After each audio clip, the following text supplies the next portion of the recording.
تمام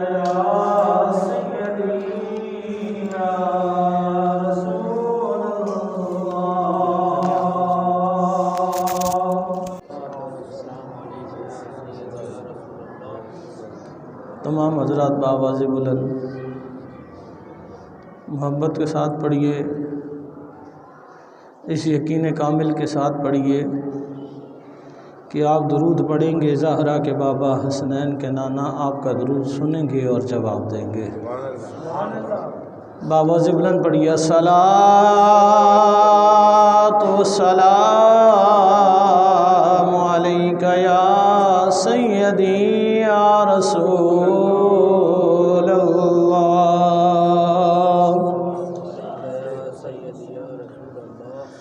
الصلاۃ والسلام علیک یا سیدی یا حبیب اللہ،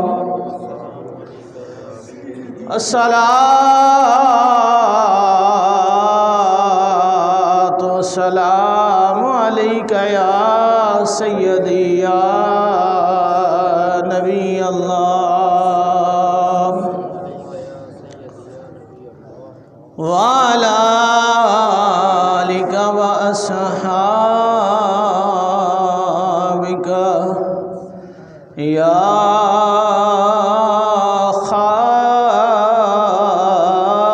خاتم النبیین۔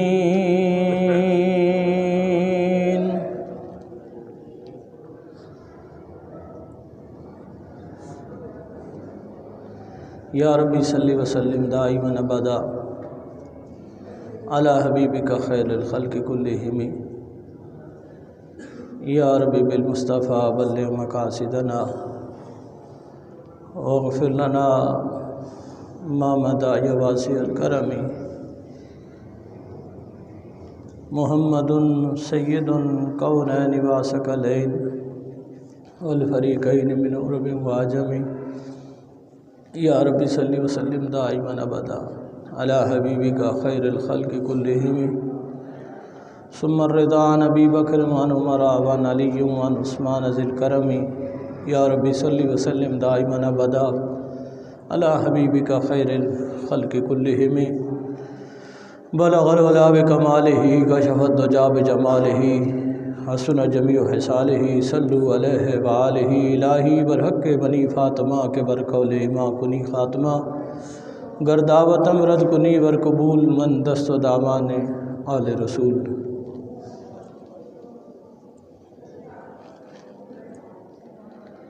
اللہ رب العزت کی پاک بارگاہ میں حمد و ثنا، حضور نبی رحمت تاجدار ختم نبوت غم گسار دو جہاں حبیب کبریا احمد مجتبیٰ جناب محمد مصطفیٰ صلی اللہ علیہ وآلہ واصحابہ وبارک وسلم کی بارگاہ ناز میں سلام عقیدت پیش کرنے کے بعد مسجد میں موجود تمامی عشاقان رسول، شمع رسالت کے پروانوں، توحید اسلام کے فرزندوں، زندہ نبی کے زندہ غلاموں، السلام علیکم ورحمۃ اللہ وبرکاتہ۔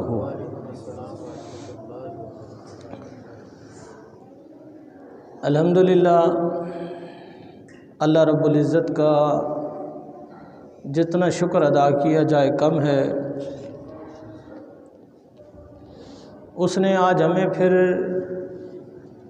اس جمعہ کی خوبصورت اجتماع میں جمع ہونے کا، اپنا اور اپنے محبوب کا ذکر کرنے کا جو موقع دیا ہے، ساری زندگی بھی اس کے احسانوں کا بدلہ اتارتے رہے تو نہیں اتار سکتے۔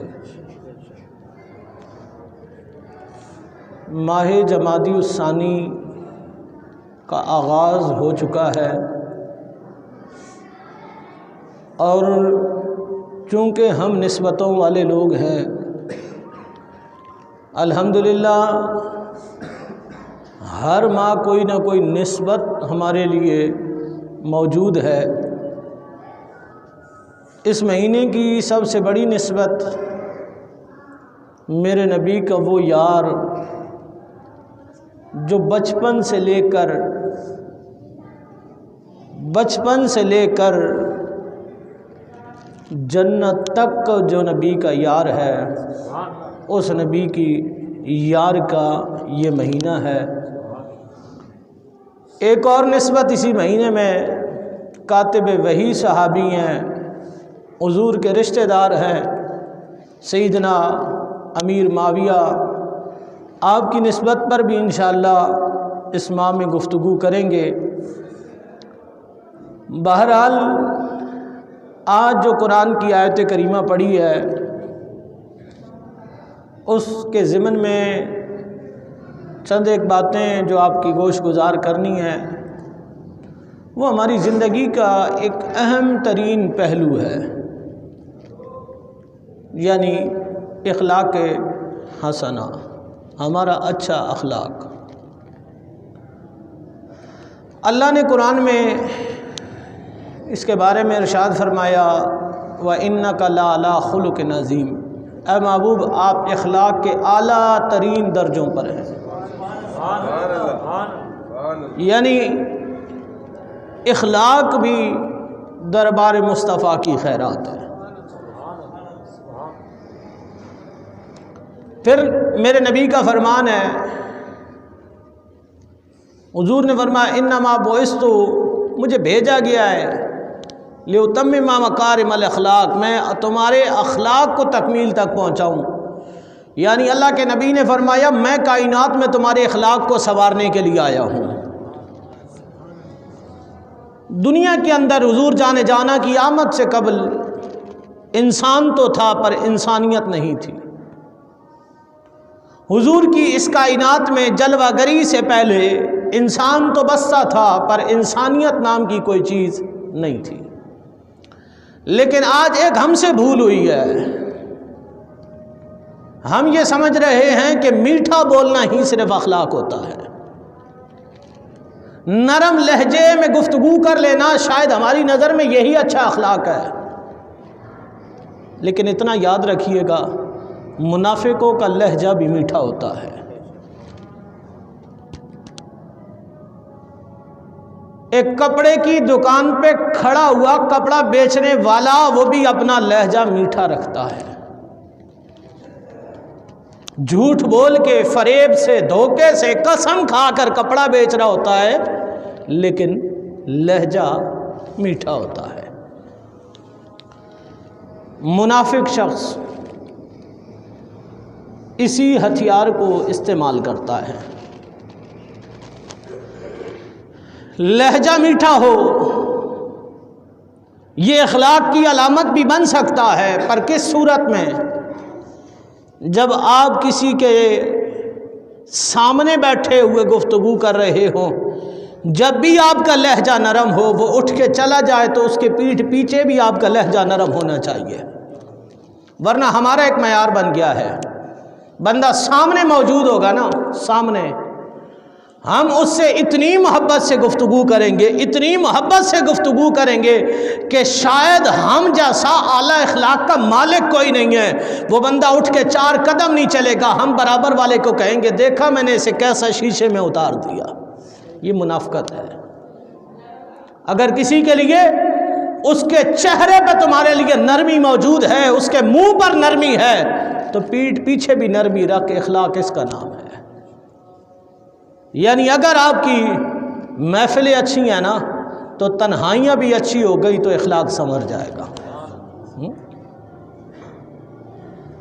چند ایک مثالیں، سب سے پہلی مثال حضور جانا کی بارگاہ سے، آپ محبت سے سبحان اللہ کی صدا بلائیں۔ میں بتانے لگا ہوں ہم کس نبی کے ماننے والے ہیں، ہم کس نبی کے ماننے والے ہیں، اس میرے لجپال نبی کا اخلاق کریمہ کیسا تھا۔ ویسے تو میری ماں اماں عائشہ صدیقہ سے کسی نے سوال کیا حضور کا اخلاق کیا ہے، اماں فرماتی ہیں قرآن پڑھ لے، جو کچھ قرآن ہے وہ حضور کا اخلاق ہے۔ اسلام سے قبل ابو سفیان نبی کے سسر بھی ہیں، اسلام لانے سے پہلے جب حضور جانا ہجرت فرما کر مدینہ منورہ تشریف لے آئے، مکے میں قحط سالی ہو گئی، بارشیں نہیں ہو رہی، زمین خشک ہو گئی، سبزہ ختم ہو گیا، اناج ختم ہو گیا۔ یمامہ بستی کا سردار تھا، پہلے کافر تھا، وہ غلہ دے دیا کرتا تھا، لیکن وہ کلمہ پڑھ کے حضور جانا کی زلفوں کا غلام بن گیا تھا۔ اس قحط سالی میں ابو سفیان گیا، ابو سفیان نے جا کر کہا حالت کفر میں کہ قحط سالی پڑ گئی ہے، پہلے بھی تم مدد کیا کرتے تھے، اب بھی ہماری مدد کر دو۔ ثمامہ کے اس امیر نے کہا پہلے میں کافر تھا، تیری مدد کر دیا کرتا تھا، اب تو کافر ہے، میں محمد عربی کا غلام ہوں، تو میرے نبی کو نہیں مانتا، میں تیری مدد نہیں کر سکتا۔ یہ سن کر ابو سفیان دل میں سوچنے لگا یارو اب تو کوئی سہارا بھی نہیں ہے، اب تو کوئی آسرا بھی نہیں ہے، اب کہاں جاؤں، دنیا میں کون ہے جو مجھے دے گا؟ مجبور ہو کر وہ پیاسی ماؤں کو دیکھا، وہ بچیوں کو بھوک سے تڑپتے دیکھا، وہ مکے کی وادیوں میں بچوں کو تڑپتا دیکھا، تو وہ ابو سفیان مجبوراً حضور جانا کے در پہ آ گیا۔ ابو سفیان حالت کفر میں، ابو سفیان کی بیٹی حضور کے نکاح میں تھی، سب سے پہلے اپنی بیٹی کے گھر پہ گیا۔ حضور جانا گھر میں موجود نہیں تھے، پر بستر بچھا ہوا تھا، حضور تشریف لانے والے تھے۔ ہائے ہائے، بستر بچھا ہوا ہے، باپ تھا نا، بچی نے محبت سے دروازہ کھول دیا، ابو سفیان آگے بڑھا، بستر بچھا ہوا تھا، اس پہ بیٹھنے ہی لگا تھا، بیٹی نے کہا ابا اٹھ یہاں سے، ابا اٹھ یہاں سے۔ کہا میں تیرا باپ ہوں۔ کہا تو باپ تو ہے پر پلید بھی تو ہے نا، تو کافر بھی تو ہے نا، یہ بستر پاک رسول اللہ کا ہے، اس پر جانا، اس بستر پر بھی جلوہ گر ہو تو رب کا قرآن اس بستر پہ نازل ہو جاتا ہے، یہ اتنا پاکیزہ بستر ہے۔ ابھی تو حالت کفر میں ہے، جب تک تیرے دل سے کفر نہیں نکلے گا، پلیدی نہیں نکلے گی، اس وقت تک تو اس بستر پہ نہیں بیٹھ سکتا۔ یہ صرف وہ حضور امیر المجاہدین بابا خادم حسین رضوی رحمۃ اللہ تعالی علیہ، آپ ہمیشہ یہ بات فرمایا کرتے تھے بندہ بہادر جب ہوتا ہے جب سینے میں عشق مصطفیٰ ہو، جب سینے میں عشق مصطفیٰ ہو نا بندہ بہادر ہو جاتا ہے، پھر نہیں دیکھتا سامنے کون کھڑا ہے، پھر یہ نہیں سوچتا کہ سامنے کون کھڑا ہے۔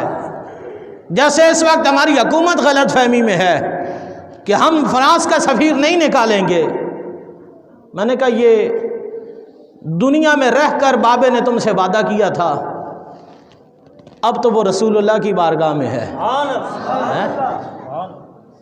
اب وہ حضور کی بارگاہ میں ہے۔ یہ یاد رکھنا بابا وجود لے گیا ہے دنیا سے، نظر رحمت ابھی بھی پاکستان میں بسنے والے سنی مسلمانوں پر ابھی بھی موجود ہے۔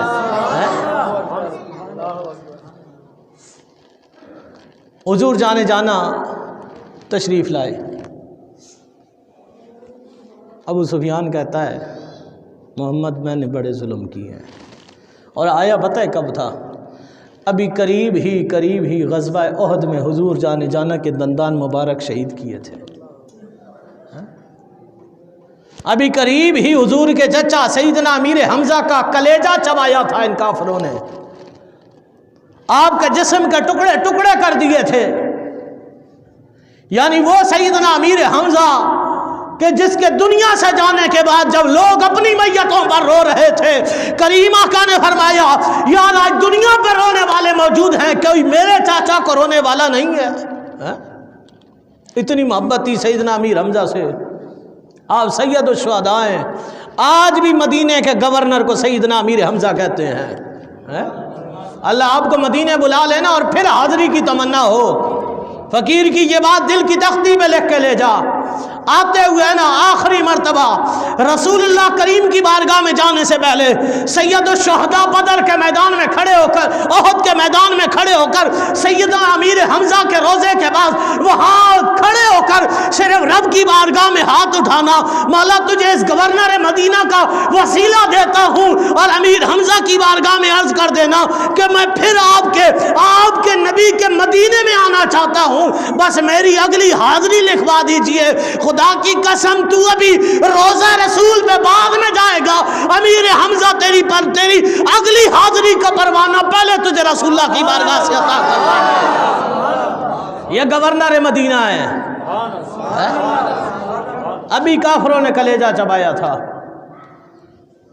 آ کر کہتا ہے محمد ہم ہیں تو وہ لوگ کہ جنہوں نے تیری پشت پہ اوجڑیاں لاد کر رکھی تھی، شیب ابی طالب میں تجھے قیدی بنایا تھا، ہم نے سارے ستم کیے تھے، پر آج مجبور ہو گیا ہوں کہ بچیاں بھوکی تڑپ رہی ہیں، ماؤں کے آنسو رکتے نہیں ہیں، بچے بھوک سے بلک رہے ہیں۔ ابو سفیان کہتا ہے میری زبان کے بھی جملے پورے نہیں ہوئے تھے، میں نے نگاہیں اٹھا کر محمد عربی کا چہرہ دیکھا، آنسوؤں سے تر ہو چکا تھا، میرا دل کہہ رہا تھا ابو سفیان تو اس محمد کو گالیاں دیتا تھا، یہ تیرے بچوں کی بھوک میں تڑپ رہا ہے۔ کہتے میرے نبی اس لجپال نبی نے ہاتھ اٹھا دیے رب کی بارگاہ میں، اے اللہ تو ان مکے والوں پہ کرم کر دے۔ کہا یار جسے ہم گالیاں دیتے تھے وہ پتھر مارنے والوں کو دیتے ہیں دعائیں اکثر، کوئی لاؤ مثال ایسی شرافت ہو تو ایسی ہو۔ یہ اخلاق کریمہ تھا مصطفیٰ کریم کا۔ پھر یمامہ کے سردار کے نام حضور نے خط لکھا، پہلے تو دیتا تھا اپنی مرضی سے، اب تجھے تیرا نبی حکم دے رہا ہے تو ان کی مدد کر۔ یار یہ رحمت کے جلوے ہیں۔ اور پھر جتنا پاکیزہ گھر ہونا اولاد بھی اتنی پاکیزہ ہوتی ہے۔ حضرت اسامہ بن زید یہ میرے نبی کے اس صحابی کے بیٹے ہیں جو صحابی غلام بن کر حضور کی بارگاہ میں آیا تھا، جس کے لیے وہ شاعر نے کہا نا تیرے ٹکڑوں پہ پلے غیر کی ٹھوکر پہ نہ ڈال۔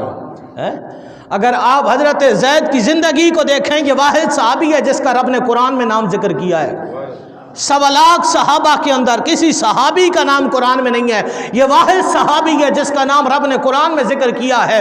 وہ اس کی زندگی پر اگر جب وہ باپ اور چاچا لینے کے لیے آئے نا، انہوں نے کہا محمد قیمت لے لے، ہمارا بچہ ہمیں دے دے۔ حضور نے فرمایا قیمت کی ضرورت نہیں ہے، زید سے پوچھ لو، جانا چاہتا ہے تو لے جاؤ۔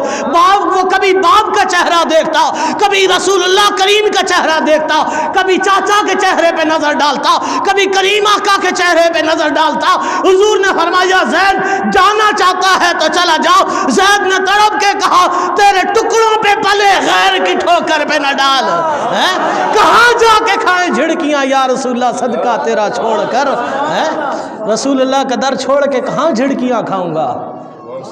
زید کہتے ہیں آقا یہ تو ایک ماں باپ ہے، رب کروڑوں دیتا نا تیرے نام پہ قربان کر دیتا، میں در مصطفیٰ چھوڑ کے نہیں جا سکتا۔ اس صحابی رسول کا بیٹا ہے حضرت اسامہ بن زید۔ وہ ایک مرتبہ حضور جانا رحمت کائنات نے ایک کندھے پہ امام حسن مجتبیٰ کو بٹھایا تھا، دوسرے کندھے پہ حضرت اسامہ بن زید کو بٹھایا تھا۔ اسامہ بن زید کی روح پرواز ہونے والی ہے بیماری کی حالت میں۔ امام علی مقام امام حسین کو جب اس بات کی خبر ہوئی نا کہ اسامہ بن زید بہت بیمار ہے، حضرت امام علی مقام امام حسین رضی اللہ تعالیٰ آپ حضرت اسامہ بن زید کے گھر چلے گئے۔ جیسے پہلا قدم اندر رکھا نا حضرت اسامہ بن زید نے چیخ مار دی۔ مولا حسین نے پوچھا اسامہ چیخے کیوں مار رہا ہے؟ کہا حسین آج تیرے چہرے میں جلوہ محمد کا نظر آ تیرے چہرے میں مجھے جلوہ تیرے نانا کا نظر آ رہا ہے، لیکن آنکھوں سے آنسو نکل رہے ہیں۔ کہا مولا حسین روح پرواز کرنے والی ہے، پر 80 درہم کا مقروض ہوں، یہ سوچ رہا ہوں اپنا بھی کوئی نہیں ہے، رشتہ دار بھی کوئی نہیں، اولاد بھی کوئی نہیں، میرا یہ قرضہ کون ادا کرے گا؟ قبر میں جاؤں گا مقروض ہو کے جاؤں گا، حشر میں بوجھ لے کے اٹھوں گا۔ ہاں آج اگر میرے آقا، میرے ہادی، میرے مرشد، میرے راہبر، میرے آقا زندہ ہوتے، میں دامن پکڑ کے کہہ دیتا آقا میں تو آپ کے زید کا بیٹا ہوں، میرا قرضہ ادا کر دیجئے، اور میں جب تک قرضہ ادا نہ کرواتا میں مصطفیٰ کا دامن نہ چھوڑتا۔ مولا حسین کی آنکھوں سے آنسو گرے، اٹھ کے گھر چل دیے۔ گھر جا کے غلام بھی ساتھ بیٹھا تھا، اولاد بھی ساتھ کھڑی تھی، لیکن مولا حسین نے جا کے 80 درہم چادر میں باندھے اور حضرت اسامہ بن زید کی بارگاہ میں آ کے کہتے ہیں اسامہ میں رات کسی نے مجھے یہ تحفے کے طور پہ دیے ہیں، میں یہ سوچ رہا تھا مجھے ان کی ضرورت تو نہیں ہے، رب نے یہ مجھے کیوں دے دیے؟ اب سمجھ آیا ہے کہ یہ تھے تو تیرے، رب نے دلوانے مجھ سے تھے۔ اللہ اکبر، یا علی۔ اس لیے اقبال نے کہا تھا قیاس نہ کر اقوام مغرب پر ملت کو، خاص ہے ترکیب میں قوم رسول عربی ہاشمی۔ یہ امت مصطفیٰ کی شان تھی، ہم اخلاق کے اعلیٰ درجوں پر تھے، اعلیٰ درجوں پر، لیکن افسوس افسوس آج ہم ہر چیز میں ترقی کر گئے، ہر چیز میں۔ جہاں لوگوں کے پاس زندگی گزارنے کے 2 جوڑے ہوتے تھے نا، آج دن میں پہننے کے 2 جوڑے ہیں جی۔ سوکھی روٹیوں پر پیاز کاٹ کے لوگ کھا لیا کرتے تھے، لیکن اخلاق کے اعلیٰ درجوں پر تھے۔ آج 6 قسم کے کھانے ایک وقت میں دسترخوان پر موجود ہیں، پہننے کے لیے 2 لباس موجود ہیں، اور اتنا جمع ہے کہ پورا مہینہ گزر سکتا ہے، بلکہ سال بھی گزر جائے گا، لیکن اگر ہم نے کچھ کھو دیا تو وہ صرف اخلاق تھا جسے ہم نے کھو دیا۔ اور حضور جانا کے در سے ہمیں جو سب سے بڑی خیرات ملی ہے نا یارو، وہ ہمارے اخلاق کی ہے۔ میں امام اعظم ابو حنیفہ، اگر آپ سبحان اللہ کہیں تو میں اپنے امام کی بات کروں۔ امام اعظم ابو حنیفہ، اس ہستی کا اتنا بڑا احسان ہے، اتنا بڑا احسان ہے، اگر آج تم سچے دین پر قائم ہونا تو وہ صدقہ امام اعظم ابو حنیفہ کا ہے۔ یہ وہ امام ہے جس نے 11,000 حدیثوں سے 70,000 شریعت کے مسئلے نکالے ہیں۔ یہ وہ امام اعظم ابو حنیفہ ہے۔ اس امام پر قربان نہ جاؤں، وہ گھر سے جنازہ اٹھا، بیٹی بھی ساتھ تھی، جنازے میں خلقت تھی۔ شوہر نے بیوی سے کہا کہ اگر تو یہیں سے واپس نہیں گئی تو تجھے طلاق ہے، اور بیٹی نے کہا میں اللہ کی قسم کھاتی ہوں جب تک میرے باپ کا جنازہ نہیں ہوگا میں واپس نہیں جاؤں گی۔ دنیا سر پکڑ کے بیٹھی ہے، کریں تو کیا کریں؟ قبرستان ابھی پہنچے نہیں ہیں، آدھے راستے میں ہیں، وہ یہاں سے قدم اٹھاتی ہے طلاق ہو جائے گی، واپس لوٹتی ہے اس کی قسم ٹوٹ جائے گی۔ دنیا پریشانی کے عالم میں امام اعظم کی بارگاہ میں آ گئی، آ کر سوال پیش کیا۔ آپ نے فرمایا جہاں جنازہ ہے وہیں رکھ دو، جہاں جنازہ ہے وہیں رکھ دو، جو آگے چلے گئے ہیں انہیں کہو قبرستان پہنچ جائیں، جو پیچھے رہ گئے ہیں وہ یہیں رکو، جنازہ یہیں رکھو، جنازہ پڑھو، پیچھے جو ہو وہ جنازہ پڑھ لو، تاکہ بی بی کی قسم بھی پوری ہو جائے اور شوہر کی شرط بھی پوری ہو جائے۔ اللہ کے اس انعام کو امام اعظم ابو حنیفہ کہتے ہیں۔ امام اعظم ابو حنیفہ نے کسی بندے کو قرض دیا ہے، قرض، روزانہ جاتے جی وہ میرا قرض کل آ جانا، چلے گئے پھر کل آ جانا، یعنی کہ بندہ کسی کو قرض دے دے، پھر رل جاتا ہے، پر قرض کا واپس ملنا مشکل ہوتا ہے۔ لیکن اتنا یاد رکھنا، کسی کا قرض ہے نا، جیتے جہان پہ ادا کر دو، ورنہ معاشر کے میدان میں یہ جو چند نیکیاں لے کے جاؤ گے نا، اللہ تمہارے اس قرض کے بدلے میں یہ نیکیاں جس کا قرض اٹھائے نا، اٹھا کے اس کے کھاتے میں ڈال دے گا، ویسے ہی پلے کچھ نہ ہو۔ تو اس لیے اپنی آسائشوں کو محدود کر لو کہ ہاتھ پھیلانے کی ضرورت نہ پڑے۔ لیکن اگر خدا نہ خواستہ کبھی مجبوری میں، بیماری میں کبھی اٹھا لو، تو یہ ہمیشہ یہ سوچ رکھو کہ میں نے اسے ادا کرنا ہے۔ یہ نہ سوچو آج نہیں کل دے دیں گے، کل نہیں پرسوں دے دیں گے، بعد میں تو تیرے بچے تیرے نہیں رہتے، تیرے بچے تیرے نہیں رہتے، اور یہ بوجھ اگر لے کر معاشر کے میدان میں آ گیا اور وہاں کھڑے ہو کر تیرے جس کا قرضدار ہے اس نے کھڑے ہو کے حساب مانگا، تو پھر کیا دو گے رب کی بارگاہ میں؟ نیکیاں؟ وہ تو نمازیں بھی ایسی ہیں کہ ہفتے میں کبھی ادا ہو جائیں تو کمال ہے جی، وگرنہ یارو بارہا مرتبہ آپ سوچتے ہوں گے کہ یہ ممبروں پر بیٹھ کر ہم پہ الزام لگاتے ہم نمازیں نہیں پڑھتے، تو یارو تم ہی ہمیں بتا دو کہ جمعے کے دن مسجد بھر جائے، عام دنوں میں 2 صفحے بھی نہ ہوں، آسمان سے فرشتے تو نہیں اتر آتے نا۔ پھر ایسا تو نہیں ہے کہ بندہ سارا دن مزدوری پہ، سارا دن دفتر میں، سارا دن دکان پہ ہوتا ہے۔ یار چاروں نمازوں میں تم روزی پر ہو، فجر میں تو گھر پہ ہی ہوتے ہو نا۔ اور کتنا افسوس ہے، بندہ 6 بجے دفتر کے لیے اٹھ جاتا ہے، 6:30 بجے نماز کے لیے نہیں اٹھا جاتا ہے۔ 6:30 بجے فجر کی جماعت ہو رہی ہے، 6:30 بجے، پھر آپ مسجدیں گھوم کے دیکھ لیں، بہت الا ماشاءاللہ کسی مسجد میں کوئی تمہیں دوسری صف نظر آ جائے فجر میں، لیکن وہی بندہ جو 6:30 بجے رب کے لیے نہیں اٹھ سکتا، وہ نوکری کے ڈر سے 7 بجے اٹھ کے بھاگ رہا ہے۔ کیوں؟ مالک نکال دیں گے، اور بدبخت کبھی اسے مالک بنا کے دیکھ، اسے مالک بنا کے دیکھ، وہ تجھے دنیا کے مالکوں سے ہی بے نیاز کر دے گا۔ اسے اپنا مالک سمجھ کے دیکھنا، یہ دنیا تیری غلامی میں آ جائے گی۔ دین سے سچا ہو کے دیکھ، امام اعظم ابو حنیفہ پھر جس دن قرض، ایک دن چلے گئے قرض لینے، بہت گرمی تھی، آپ نا وہ دیوار کا سایہ آ رہا تھا زمین پر، گرمی کی وجہ سے آپ سائے میں آ کھڑے ہوئے، قدرت خدا کی اس دن اس بندے نے قرض بھی دے دیا، جو پیسے دینے تھے وہ دے دیے۔ امام اعظم ابو حنیفہ نے اس میں سے چند روپے نکالے، اس کے ہاتھ پہ رکھ دیے، اس نے کہا یہ کیا؟ کہا جو تیری دیوار کے سائے میں کھڑا ہوا تھا نا، یہ اس کا کرایہ ہے۔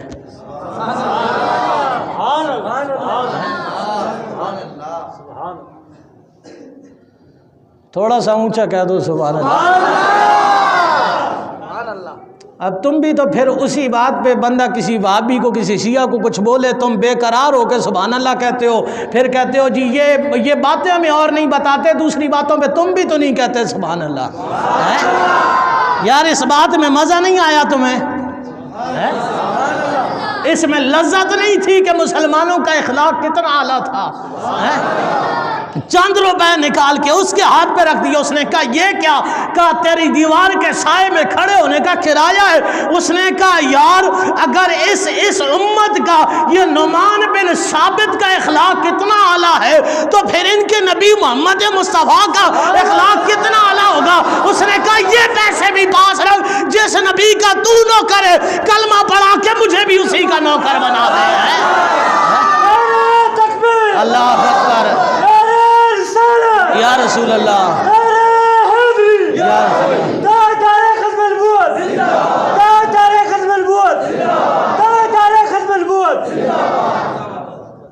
تم سے نا میری ہاتھ جوڑ کے درخواست ہے، ختم نبوت کا نعرہ ہاتھ اٹھا کے لگایا کرو۔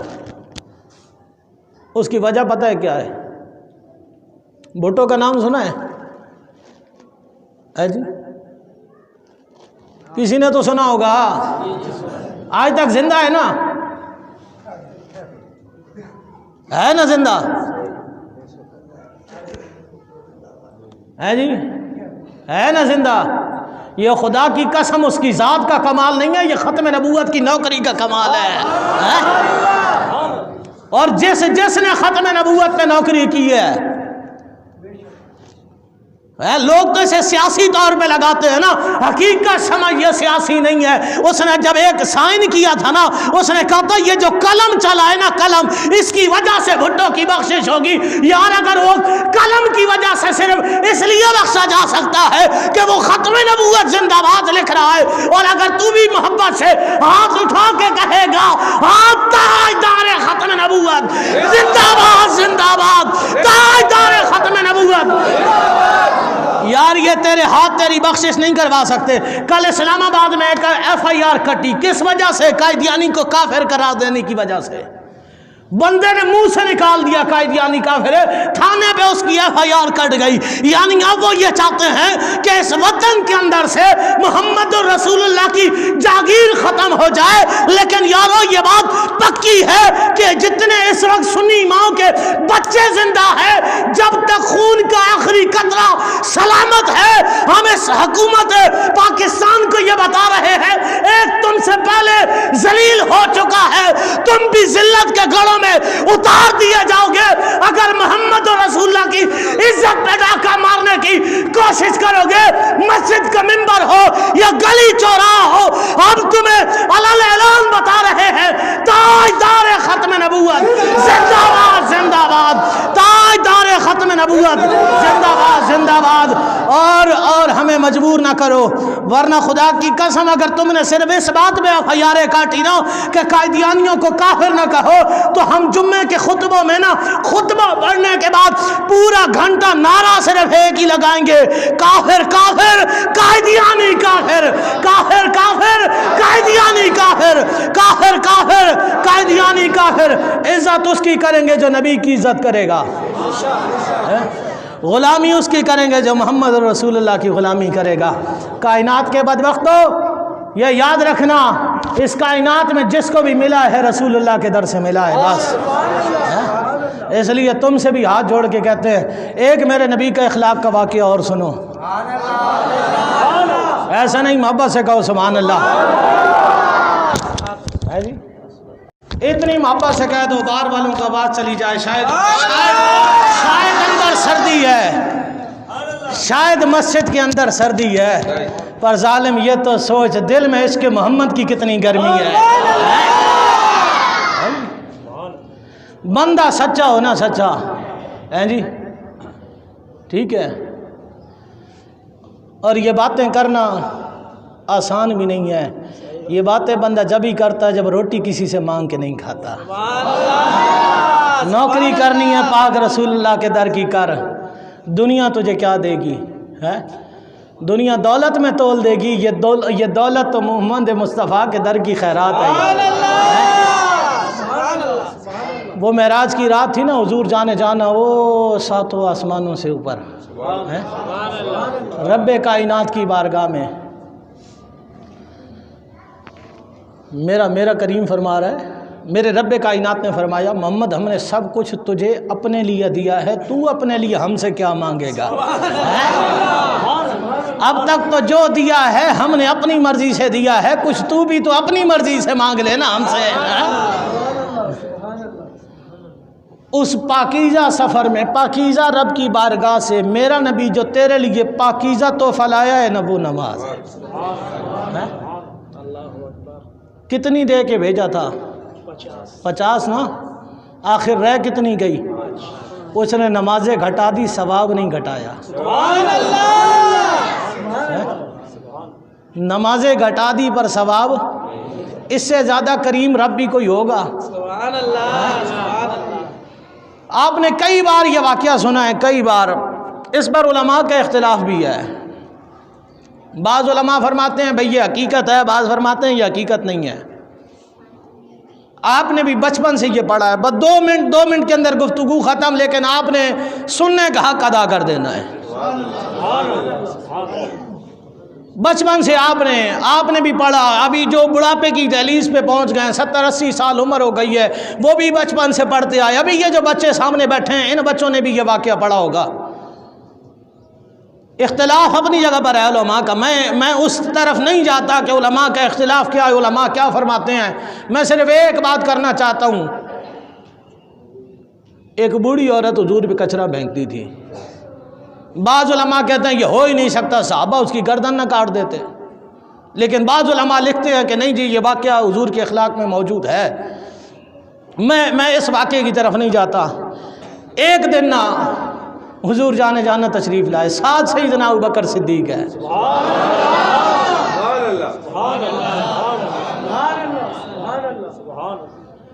آج جمادی ثانی کا پہلا جمعہ ہے.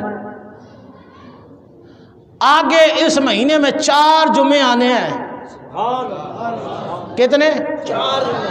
ایک جمعہ سیدنا امیر معاویہ کے نام، 3 جمعے سیدنا ابوبکر صدیق کے نام.